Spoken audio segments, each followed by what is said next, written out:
Hello everyone, welcome to this next YouTube video. Today I'm going to give you a typical scenario for someone that always leaves their putts short. Let's get into the video.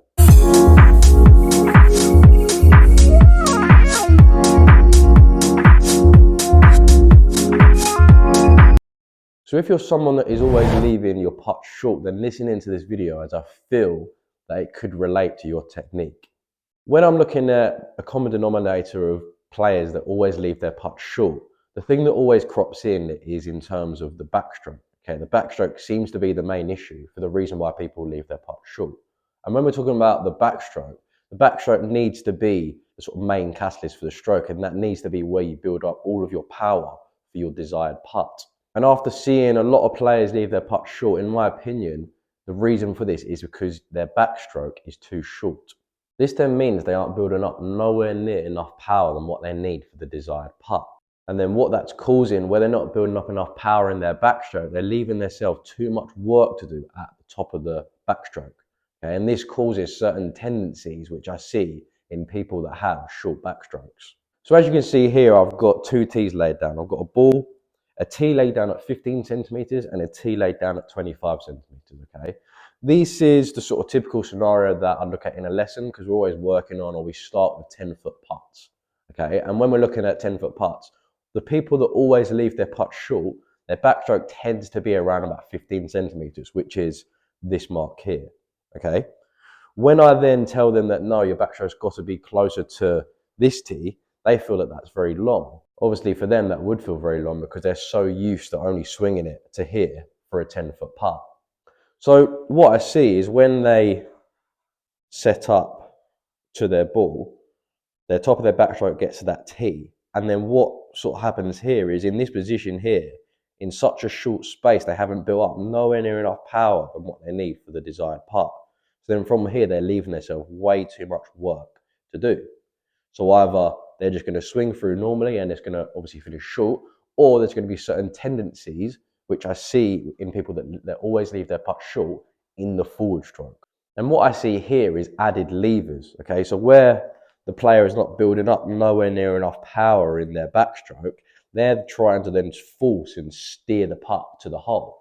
So then the most common thing I see is a short backstroke and a longer forward stroke, which is not what we want. We want it to be way closer to 50-50, 50% backstroke, 50% forward stroke. The forward stroke will be a little bit further because of momentum, but we don't want it to be sort of a massive difference between the backstroke and the forward stroke.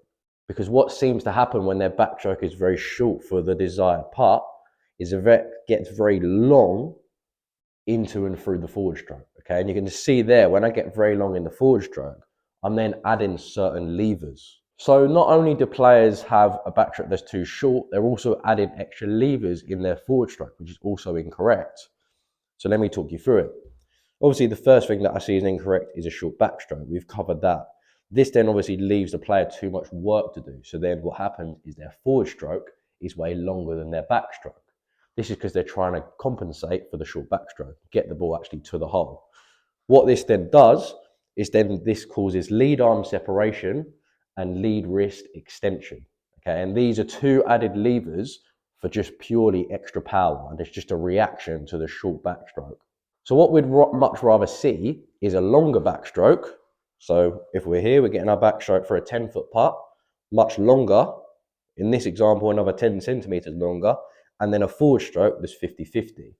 Instead of a backstroke that's too short, and then added levers with the lead wrist extension and lead arm separation, because of the length of the forward stroke is way longer than the length of the backstroke. So as you can see, I'd much rather have a longer backstroke and an equal forward stroke, causing no lead arm separation and no lead wrist extension. Because I've built up enough power in my backstroke, I don't need to add them extra levers in. And yes, of course, the extra levers can work, but it's just purely consistency. If you're going to do that every time, you've then got to judge consistently how much you separate your lead arm and how much lead wrist extension you have, sort of by the exact number if you want to be a consistent putter. So it's much more consistent to just have a longer backstroke and finish in the same position as your backstroke. So there's no separation and there's no lead wrist extension. So what I'm going to do now is we're going to jump into a drill to improve the length of the backstroke and to stop lead arm separation and lead wrist extension. Let's get into it now. So if you're someone that suffers with a short backstroke and then lead arm separation or lead wrist extension or both, then listen in here, okay? Because what I want you to do firstly is lay out the length of your backstroke for the necessary putt. So just for the sake of the drill, if you can find a 10-foot putt, that'll be much easier, okay? And when you've found a 10-foot putt, I want you to put a stroke length T at 25 centimeters, okay? Because this is going to be roughly the correct stroke length for most green speeds. It will vary to maybe 23 to 27 centimeters for certain different green speeds, but 25 centimeters is just a good baseline.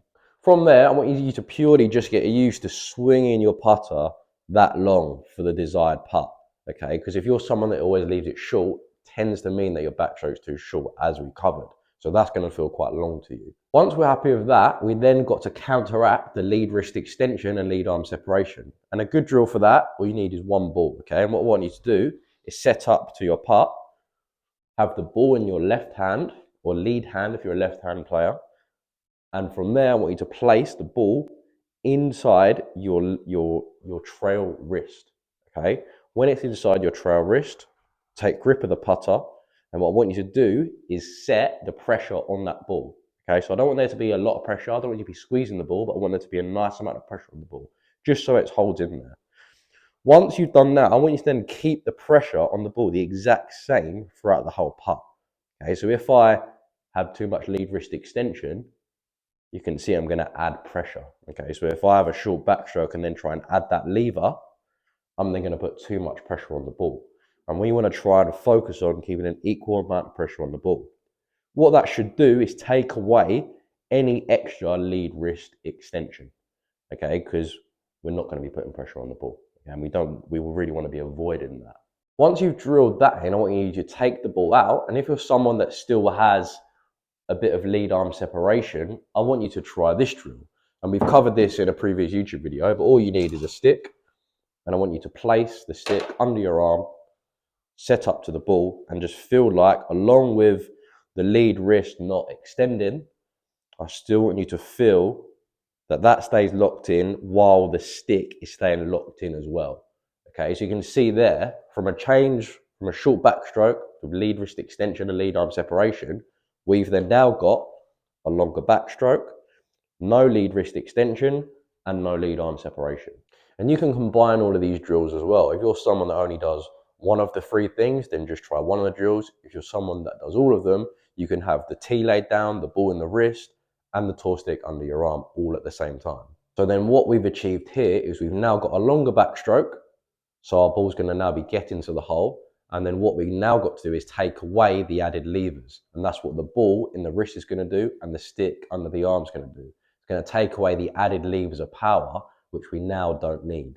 So I hope you found that video informative, helpful and enjoyable. Try any of the drills that I pointed out in this video. If you're someone that suffers with a short backstroke, this is generally the main thing that I see, but obviously there's going to be other things. So if you want to drop me a message, just do it in the comment section below and I'll get back to you about any other queries you have about leaving your putt short. If you could like and subscribe, I'd really appreciate it. I'm going to be rolling out 2 videos a week now.